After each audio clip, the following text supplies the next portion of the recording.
Hey folks, the purpose of today's recording is to discuss planning for your congregate migration. There's a lot of things that go into a congregate migration, and it is definitely dependent upon the team and the organization and the repositories and any number of factors. But if we paint with a broad brush, there's a number of things that we can identify that are successful in the majority of congregate migrations.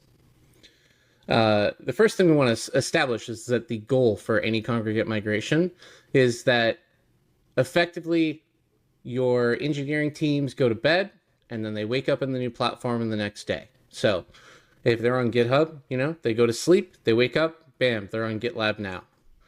That is the least disruptive way in most cases, and it's usually the best way for organizations to kind of adapt to moving things over.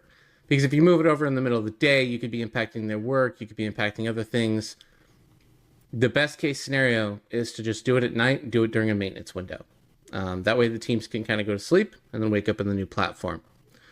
The next thing that's super important is communication around this, right? So when you are building out your migration plan and you're planning it out, you want to effectively plan for no more than 300 repositories a day.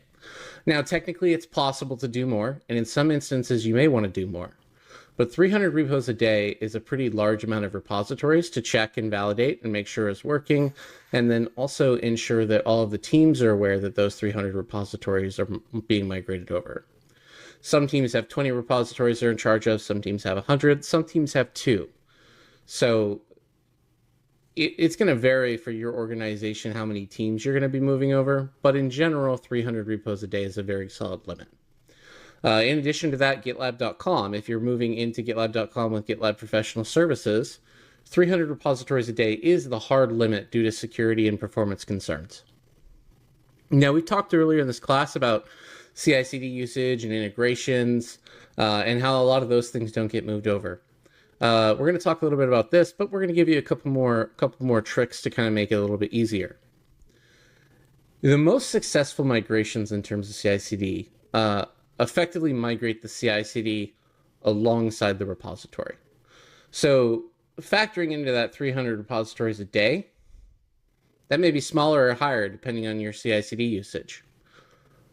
You want to plan for migrating your CI/CD tooling to the new platform.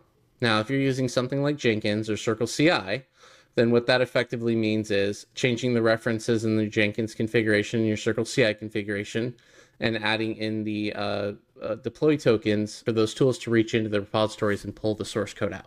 When we think about like what a successful migration looks like, not only is the repositories moved over, but the repositories are working and they are, once they're moved over, everything's online. The most successful migrations revolve around having those CI/CD configurations changed during the time of the migration. So maybe you have 1 or 2 engineers working on the migration, and then maybe you have 1 or 2 engineers working on scripting or other things to be able to update the CI/CD configurations for those 300 repos that you're migrating over.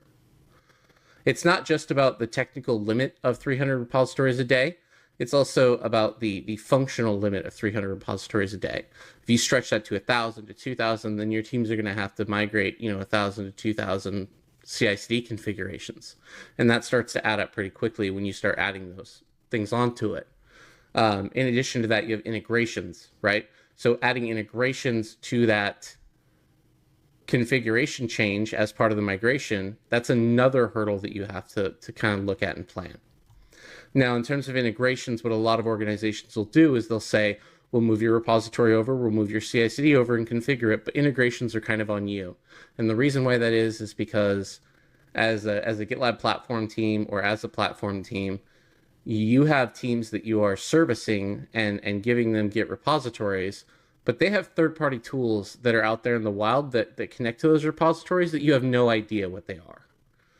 You can look at things like GitLab and GitHub to be able to look at the integrations and get an idea, but there may be third-party tools that just pull down the repo and give you no indication that they're connected. So that's something that you want to kind of identify. You want to identify as many integrations as possible, and you want to document for your teams on how to fix them. but most migrations, they will give they will set those teams up with documentation on how to fix their integrations, but they will not fix the integrations as part of the migration unless it is a business critical integration. And lastly, you want to test everything. So if you're doing 300 repos a day, you want to test a subset of those repos. Oftentimes, for successful migrations, just because you have so many hands, you have so many moving parts and only so many hands to move them, organizations will have one or two teams on during the migration, and those teams will go through and validate their CI/CD configuration, validate that the migration was successful, and let the migration team know, hey, you've migrated my repositories and they're successful. Now, those are pretty much the majority of the soft tips on, you know, planning and general guidance on what's best for congregate planning. Let's talk about some things that you can use inside GitLab to kind of help you plan this out, right? Which comes up with this tab here. If you look at this tab, this is a GitLab repository. It's called Congregate CI Helpers, and I just threw a file in here earlier. What that file was is that was a file that was actually generated by GitLab Duo. So that file was generated by GitLab Duo, and this was the prompt that was given. What I asked it to do is I asked it to take a personal access token and query GitLab for all of the project information, and then also looking in each of those projects to identify if there's a specific file. If there's a Jenkins file, then we know that that project most likely uses Jenkins for CI/CD. If it's a Circle CI file or folder, then we know that it's likely used in Circle CI. And if it's got a GitLab CI file, then we likely know that it's using GitLab CI. It's a good inference there. Now, is it going to be 100% accurate? Absolutely not. But it is a good inference. So I wrote up this prompt, and I had GitLab Duo basically generate me a giant Python script. Now, I modified a little bit of that Python script to add in some echo statements and some other aspects to it. But ultimately, the Python script was largely good. Like, it was largely useful. And I basically took that Python script and put it in my local environment, and I ran it. Some of the changes to that script, like I said, that I made is adding some print statements to just give me some background. I'm doing the search for projects and groups by group ID as opposed to just doing it as a shotgun against the entire instance. Now, GitLab Congregate is going to give you a similar list of everything that gets migrated, and we'll talk about the waves and the planning and so forth later. But in terms of CI/CD and planning what CI/CD tools and integrations and whatnot you have, building out scripting like this and using GitLab Duo to generate API scripts or scripts that query the API for information to kind of generate a body of knowledge of what's going on inside of your instances is a really useful tool. At the end of the day, when I ran that script, I basically was creating two CSV files. Now, some of these CSV files are redacted just to save some private information, but you can see here that this one on the left is a group CSV file, and it basically gives me names with namespace, path, and path with namespace, which gives me the ability to kind of do some automation based on this, right? And then the projects one gives me the exact same thing, but per project as opposed to per group. And then what happens is the automation over here on the right, it goes and it adds a checkbox basically if it finds a file in that repository that to identify what CI/CD system it's using. Now, this doesn't have to be for a CI/CD system. This can be expanded to be used for integrations. It can be expanded to be used to identify what types of repositories you have, what types of languages and frameworks you're using, any of those sorts of things. But for the purposes of the migration, I'm more interested in what my CI/CD outlook looks like, because that's the most that's the part of the migration that I'm going to be focused on the most, and that I have to basically do a majority of it by myself. In my particular instance, I pointed this against a repository that I have, and what it's basically looked at is it's basically figured out, hey, here's GitLab CI.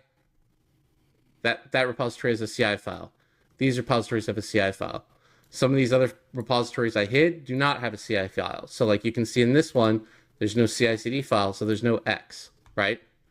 But that script basically goes through and it gives me an idea of the landscape in which I'm working and the repositories and what things are connected to those repositories. And then what I can do from here is I could build another script or use GitLab Duo to take another script to look at this namespace and utilize this namespace to rewrite my Jenkins or to generate deployment keys for each of these projects or groups and insert those deployment keys in Circle CI or Jenkins so that they can pull those projects down. And again, you're simply using GitLab Duo for that, generating a Python script and running that before as part of your migration planning session, basically. So I hope that this helps. Again, the general guidance here are these main bullet points. There's always going to be something that happens in a migration that is unexpected, and every migration is going to be different based on the organization. But if you follow some of these steps, you'll be very well equipped for any unexpected things that come up, and you'll be able to have a smooth migration. Thank you.